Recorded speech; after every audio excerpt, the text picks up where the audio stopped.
আজকে আমি ইচ্ছা মতো শপিং করুম। হ্যাঁ তুমি তো আসছেই আমার পকেট খালি করার লিগা। হ্যাঁ আরে বিশাল, কেমন আছো? Oh no! ভালো আছি। Okay bye. ভালো আছি। রেস্টুরেন্টের খাবারগুলো সেই স্বাদ, তাই না লতিকা? ভালো আছি।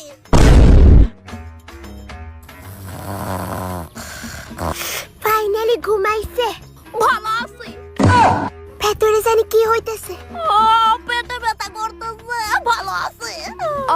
কংগ্রাচুলেশন মিস্টার বিশাল, আপনার ঘরে বেড়াল হয়েছে। তুমি এখন কেমন আছো লতিকা? ভালো আছি। কন্যা বুধ হয়ে 2-3 বছর বাসুম গো। ভালো আছে। ভালো আছে। মহিলাও শান্তি দিল না।